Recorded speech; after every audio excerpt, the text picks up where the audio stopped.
Hello guys, today we're going to talk about the Elliott Wave Theory of price movement. The Elliott Wave Theory was introduced by Ralph Nelson Elliott in the 1920s. The Elliott Wave Theory has withstood the test of time because, as you may know, traders still use it 100 years after it was introduced. Elliott believed that the market moves in repetitive cycles, and he named those cycles as waves. I'm going to help you understand how Elliott waves look by showing them to you using some slides I have prepared from CTrader. So let's go and see those slides. In the first slide here, we see a normal price action of EUR/USD H1. What we're looking on this EUR/USD 1 hour chart is actually a bearish Elliott wave. Let me go through you the Elliott wave theory and you will understand what's happening. So let's move to the next slide. The first wave is called an impulse wave. It's impossible to know if the first wave was indeed a wave number 1 or it's a retracement of a previous trend. So in this wave the previous trend is still in force and the market is going short, but the original trend is still in effect. The next wave, wave 2, on the second slide, is called a correction wave. Elliott waves are always either impulse waves or correction waves. It can never extend below the starting point of the first wave. It's actually a retracement of the first wave, and it most usually does not retrace more than 61.8% of the first wave. So we can use the Fibonacci retracement tool here to measure the retracement of the wave 1. Now let's move to wave 3. Wave 3 is usually the largest wave of all, usually, not always. And it's the one that clearly shows that the original bullish trend does not prevail anymore, as you see on this graph. Up until the wave number 2, one could argue that the uptrend is still in effect. But at the end of wave 3, no, there is no uptrend anymore. The corrective wave 4 usually retraces less than 38.2% of wave 3. At the end of this wave, or at the percentage of retracement, you can enter the market and start trading the Elliott Wave Theory, putting your stop loss somewhere above or of the wave 3. So if we would enter here short, we can place our stop loss somewhere around here. Now let's talk about wave 5. Wave 5 is the last leg in the direction of the now dominant short trend. At the end of this wave, momentum indicator starts showing divergences, and we have the full effect of the now prevailing downtrend. After the first 5 legs of the dominant trend, the corrective trend begins. Wave A is considered only a correction of the now dominant trend, and it can go up to the beginning of wave 5, it depends. Next comes wave B. In wave B, these waves A and B are not numbers anymore because Elliott wanted to show that the direction has changed. So 1, 2, 3, 4, 5 are for the same direction, long or short, and A, B, C waves are on the opposite direction. In wave B, prices reverse lower, but usually not lower than 50% of leg A, and a head and shoulders formation starts forming. There is another entry here at retracement point of leg A, or you can enter when a bottom is formed on leg B based on candlesticks formations. We see here leg B, that is a retracement of leg A.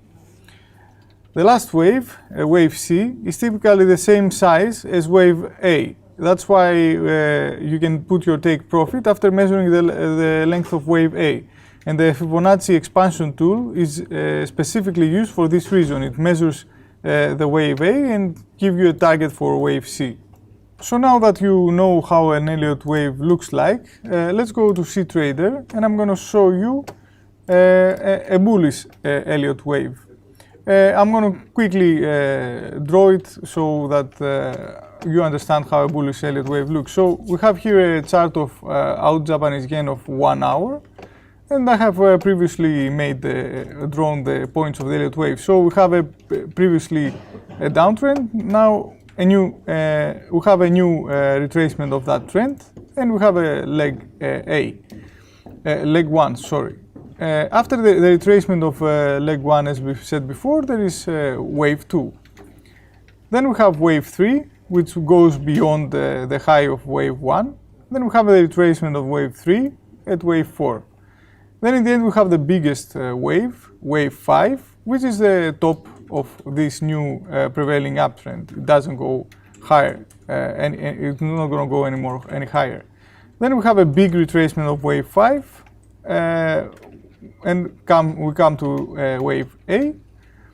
Then we have a retracement of wave A to B, when a head and shoulders has clearly formed now. And when we have a wave C, which is, as you can, if we measure the waves, you'll see that wave A is 97 pips, and wave C is 115 pips. So wave A is practically almost always the same as wave C.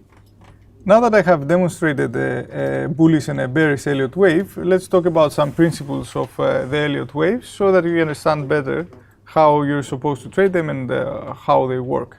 The first important principle of Elliott wave is that Elliott waves are very rarely perfect. I've shown you waves that are close to perfect so that you can you understand easier how an Elliott wave is supposed to look. But in reality, Elliott waves are really open to interpretation by traders. They are sometimes a bit subjective, and they are rarely completely perfect. The second principle of Elliott waves is that Elliott waves are fractal in nature. What does fractal means? Fractal means that if we identify an Elliott wave in the 1 hour time frame, for example, if we take wave 1 of that Elliott wave and we zoom in or change time frame to 1 minute time frame, or I don't know, like 5 minutes time frame, we're going to see that this wave also is made out of Elliott waves. And if you zoom more into the price and go to the tick charts, you're going to find Elliott waves making every wave of the M5 chart. That's what fractal means. It means that you can zoom more and more and more, and you're still going to be finding Elliott waves that make other waves. Kind of hard maybe to understand, so let's go to CTrader. I'm going to help you understand by giving you an example. So for that example, we're going to use the 30-minute chart of USD Japanese yen.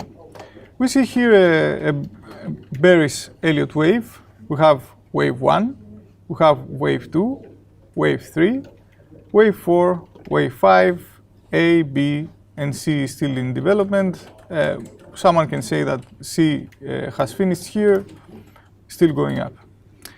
What I want to show you, however, is I want you to concentrate on this area. We see here wave 4 to 5 and 5 to A. Now what we're going to do is we're going to go to the 2-minute time frame of the same currency pair, USD Japanese yen, and we're going to zoom in into this area here. So let's go. And as we can see that we have, again, this is the big wave 4, so let me mark it for you. You see this 4 here. Let me move it a bit. The 4 here is, this 4 is the end of this wave. So this is where wave 4 ends. But what we're going to see is that this is the wave 5 of the big 4 to 5 of the big time frame, but we're going to see that it's also made out of Elliott waves. We have again wave 1 on the retracement, wave 2, 3, 4, 5, again A, B, and C. That's what fractal means. It means that we have an Elliott wave in M30 time frame, and if we zoom into the price here, we're going to see that each wave of the bigger wave is also made out of Elliott waves. The next principle of Elliott waves is that very often the last wave of an Elliott wave, wave C, is also the wave 1 of an Elliott wave that goes in the other direction. So for example, if we have a bullish Elliott wave and wave C is bearish, then we can start, wave C can be also wave 1 of another Elliott wave. Sounds kind of confusing. Let's go to CTrader and I'm going to show you what I mean. We are again on the presentation, so I have a slide that I've shown you here. We have an Elliott, a bullish Elliott wave, so we have wave 1, 2, 3, 4, 5, A, B, and then we have wave C of the Elliott wave. This wave C of the bullish Elliott wave is also wave 1 of a bearish Elliott wave. So it starts wave C and 1, 2, 3, 4, 5, again A, B, C. So this is what I meant. Elliott waves are often connected together. So now that we've talked about the principles of Elliott wave, I want to show you how to use Elliott waves in your trading. We're going to trade the Elliott wave that we found on M2 of USD Japanese yen. So let's go back to CTrader. I'm going to show you what tools you should be using and how you should be thinking. So we see here USD Japanese yen M2. We start looking at the price after the first big retracement of a trend or a big directional movement. In this case here we have wave 1. There was a previous uptrend or another Elliott wave finishing. We have wave 1 here. The first wave is always, this wave is always considered a retracement, and we cannot just trade it like an Elliott wave unless the first wave is also wave C of another Elliott wave, like I showed you before. In this case, this doesn't happen, so let's just continue. If it seems that wave C is also wave 1, then we can enter the retracement of wave 1 using a Fibonacci retracement tool. So we can draw here Fibonacci retracement, and we can enter on 50% level. So let's mark 50% level that is not marked here. Let's change it. We can enter around 50%, is a good entry for that, or depending on your personal choice, on maybe another retracement level. Alternatively, you cannot use Fibonacci retracement, you can use moving average crossovers on the retracement or Japanese formation to find retracement or whatever. This way we can get the Elliott Wave 3, so let me show you again. Let's assume that we have drawn a Fibonacci retracement. We enter at 50% retracement of wave 1, so here we're going to get wave 3. You can exit any way you think. You can use the same tool to get an expansion of wave 1 or whatever, or another exit method. Next, we can trade also the retracement of wave 3 using the same technique, Fibonacci retracement for example.